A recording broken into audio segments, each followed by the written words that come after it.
All right, so the power of the people is to be heard, all right? And when I was here earlier to cast my ballot about, I don't know, 4 hours ago, I had my mail-in ballot, but again, I don't really have confidence in that because of the doubts that President Trump has expressed, and I'm thinking maybe he might have the ability to negate my ballot being a mail-in ballot. So I came in and requested a paper ballot because that's the traditional way to count. And I talked to one of the poll workers in there, and I asked him, how many people do you think showed up here today so far? And he went to look it up, and I said, I don't need an exact number. I'm just getting roundabout estimate. He said, I don't know, about 250. That's a pretty good amount. And I said, 250? There's 50,000 people in this county. And he said, well, we had 10 more yesterday. I said, that really doesn't add to the numbers. So I don't think people in Madera County are too concerned about what's going on with the government. And I believe that we should be more actively involved in what's going on.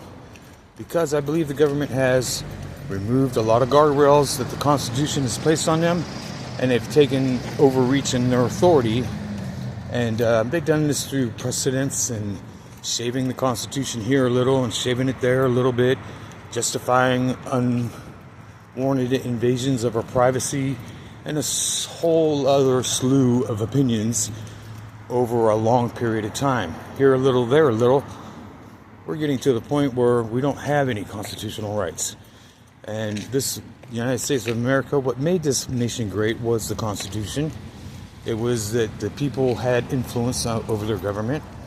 And the Constitution, Bill of Rights, and Declaration of Independence. Those are our founding documents.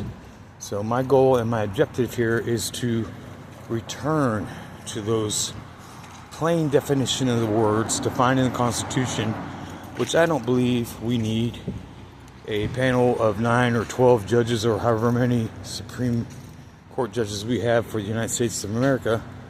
We should be able to understand that English as written and expressed in the plain definition of the words.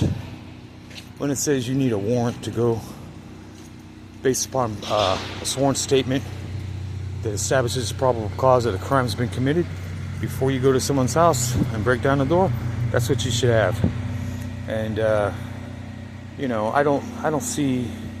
When's the last time you've seen any congressman weigh precious metal to stamp out coinage in order to regulate commerce between the states? That doesn't happen. What I see in our government today does not reflect what I read in the Constitution. There's a lot of things that they don't do, and there's a lot of things that they do. And when you line it up, compare it to the Constitution, read it for yourself. Tell me. If you have an opinion about this, make one. Make a comment. Give it a thumbs up, and let's discuss this.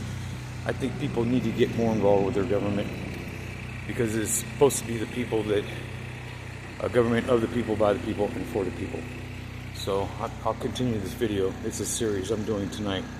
I'm going to go watch ballot counting, and I'm going to see if that box where I put my ballot is carried into that room and pulled out and counted. I won't be able to identify it, but I can identify the box, and I know where it's at now. And I'm going to go stand in front of it from now until I see that thing get counted. We'll see what happens. All right.